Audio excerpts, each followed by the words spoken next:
Having a heart attack. What about you? Same. Yeah. Oh, man, great win. Great team win on the road. Glory to God. Man, just an incredible team effort. Great win for the organization. Great win for everybody back home. And for all those that came down here and supported us, Bills Mafia, man, we heard you. We really appreciate it. Really do. Just tough football team. Guys, some of the guys went down. Some guys stepped in, did a phenomenal job. Nobody blinked.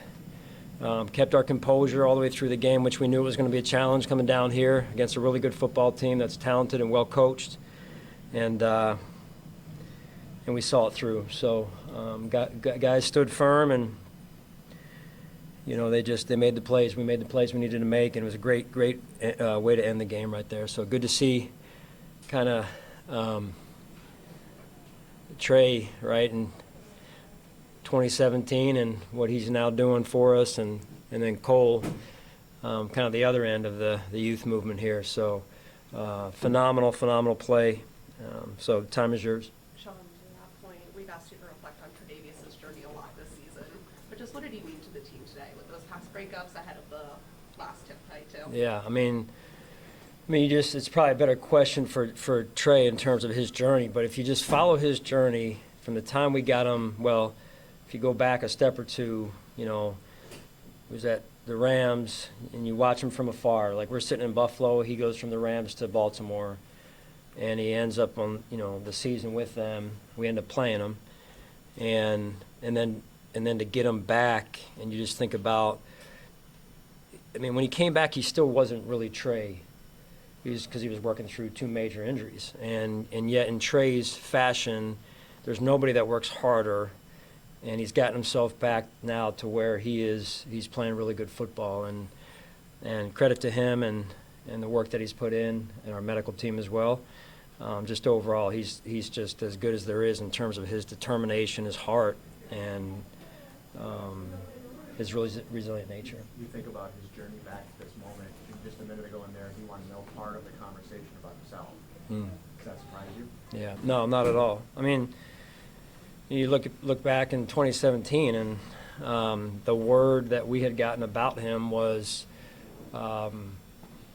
he was one of the true leaders on that team in college. I'm talking about, right? And so the intangibles, right? You can build a team with, said people and this and that, but it's about intangibles and toughness, and how those intangibles and toughness fit into an overall vision for a team and the culture of a team.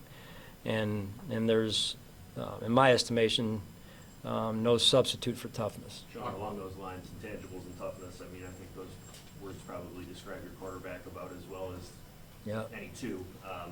First, the toughness to, he's in the sideline medical tent a couple of times in the first half, to come back from that, and then to lead the drives when you needed to have it at the end of the game. What do you think of it? Well, it trickles down from him in terms of the team's toughness. When your quarterback's that type of warrior, that type of competitor, it just, like I said, from a leadership standpoint, it just goes through the whole team. And we got to get him as healthy as we can, though, for next week. So it's not something we take lightly. And I did think overall that, he took some hits today, but there was also times where we protected him well. And I think he got registered they had 3 hits and 1 sack. So credit to the O-line on that. Coach, the 4th down play in the first half of the Lawrence carry on 4th and 2. Usually you don't get the benefit of the doubt on those reviews for spotting the ball. What made you feel like it was worth doing, and was it the magnitude of that play that convinced you it was worth the risk? Yeah, it was a great job by the guys up top. And then the magnitude of the play, it was close. We felt like, and I felt like it was worth the challenge at that point from a 4th down situation. Did you get an explanation at the end of the first half? It certainly looked like the clock was at 0. Was there any explanation given? No, other than they felt like it wasn't, and that they had one of our players offsides there. Sean, I know that you guys you don't pay attention to the outside noise things said, but all the talk about not winning a road playoff game, to be able to come here and win a road playoff game, what does that do for a team to galvanize them? And is it something that you guys made sure to say, hey, let's put that to rest? Yes and no. We were aware of what some of the talk was, but at the end of the day, the game's decided between the white lines, and our guys knew that. They knew we were going to go up against a heck of a football team today, and a well-coached football team. I mean, where were they, 8-1 over the last 9 or 7-1 over the last 8, and a pretty healthy team overall. So, which we've been battling through injuries really the entirety of the season. So, our guys, including today. So our guys are tough, resilient, and there's a lot that we need to work on though too as we go back to work this week. But couldn't be more proud of the guys and the entire team and coaching staff as well, and what they did to stick with it. I thought the offense in the second half was really good, and the defense made the stop at the end to get us the win. So special teams did some good things as well, baked in there, but plenty to work on still as we move forward. On a day where your running game wasn't rolling, to be able to win offensively in a different way, how big is that for this group? Yeah, I mean, you gotta be a two-dimensional offense. You guys know we talk about that quite a bit, and you got to be able to pivot if the run game isn't working. I thought Joe did a really good job in that regard at times, and the hitting the strike down the middle to Cooksey there, huge play, and we made the plays that we needed to make when we needed to make them, and I think that's really the story behind it. Sean, when you look at your regular season, it would be great if everything was smooth, but it doesn't work that way. How much did that prepare you for a day like today, when having to come back from stuff and keep moving forward? Yeah, it builds character. I mean, you go into every season, you're hoping and praying that there's no adversity, but I mean, we've all been around this long enough to know there's going to be adversity. It's just a matter of what form it comes and how big it is, and we've really been dealing with it, quite a bit of the year, and I think you learn from it, and the team does, and because you got some young guys who've never been through it, and the college game is somewhat different. The journey of a season is long in the NFL, and especially if you're into the playoffs. So this is a good kind of experience for our young guys to see the crowd and how ready you got to be this time of year in particular. What did you see from your defensive players as they prepared to get on the field for that last drive and the execution? Yeah, I thought the defensive staff I was clicking over back and forth between the offense and the defense while we had the ball on offense. And they were doing a really good job of communicating and making sure everyone was on the same page, because that was going to be important. That from a communication standpoint, they had no timeouts. They were going to be on the ball. So that was the start of it. Sean, was there any conversation about right before the final touchdown about kneeling or trying to take more time off the clock before that one? Yeah, for sure. Yeah, I mean, we know from a game management standpoint that they have a phenomenal field goal kicker and can hit from 68 or something like that last week or whenever it was. So, like I said, I went out in pregame and thought about not going out so I wouldn't get, in awe of how strong, the guy's kicking it from East Aurora, basically, which is in Buffalo, for all those that you don't know. So, Western New York, yeah.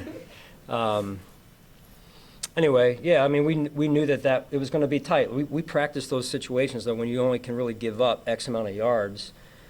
And if he uncorks a 70-yard field goal, that really only left us a few yards right there. So when Bobby knew it, did a great job, the players executed. That's what it really came down to, is great execution. Have you ever been spooked by a kicker before? It seems like that's where the game's going. If you look at around the league, there's a few of these guys that can just unload kicks from all over the place, right? And punters as well. So I don't know.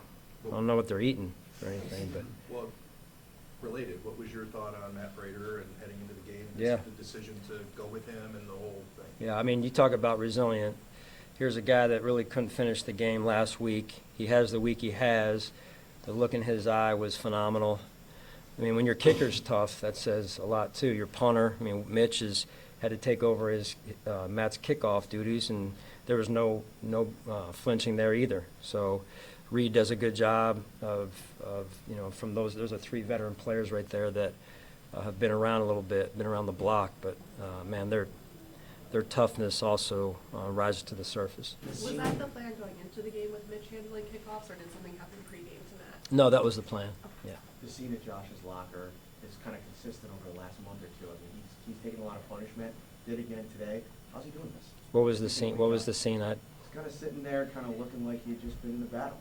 Well, because he has. It's he's a warrior, and You know, everybody, that's the name of the game, is you got a quarterback, they're going to want to hit the quarterback, they're going to want to affect the quarterback. They got a great defensive line over there that rushes well, and a couple of first-round picks at least. So Matt Edwards over there does a great job, and you know, so. But you go back to, let's just go back to we can talk about the result, but what leads us to the result, and the process of the preparation and the hard work during the week, and getting your rest and all those things, because rest is not easy this time of year, but it's important. And so that process, that preparation piece is what led us to the result today. Sean, you mentioned resilience a few times. Shaq Thompson comes in after playing only 6 games in the last 2 years before coming to Buffalo. Interception early in the game, obviously the tackle on Trevor Lawrence. What has he meant to this defense? Yeah, that play was huge. You know, TB has done a great job for us. Unfortunately, TB's been banged up, right? So, what if we didn't have Shaq? You know, so that piece is important for us, and it's the play that he made came up during the week. I believe it was a very similar play, at least, to the play we ran during practice, and we ran it over again.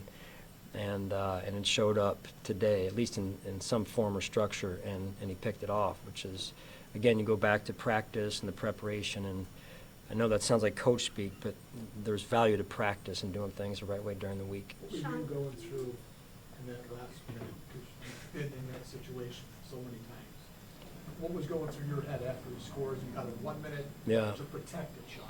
Yeah, I mean, I really honestly wanted to try and bleed the clock down if we could, but it's like, okay, what plays that you have that do that? You want to take a knee. I mean, we could go through this for probably about an hour and talk about this. You take a knee, you're back. I mean, the ball's inside the 1. By the time we take the snap and even just knee it, then you're like, okay, run the clock down to 30 seconds, 28, whatever. So we're talking about these things, and I'm going, man, I know who they have on that side of the ball at a minimum, starting with the place kicker. And so we're like, all right, let's not get cute. Let's just go win this thing, put our defense out there, and they did. They executed at a high level. So, and a lot of prayers too. They helped. Any update on Gabe or Jordan? No, nothing for you at this point. Hey, Sean, thank you. Come on, Jared. All right, thank you guys, appreciate it.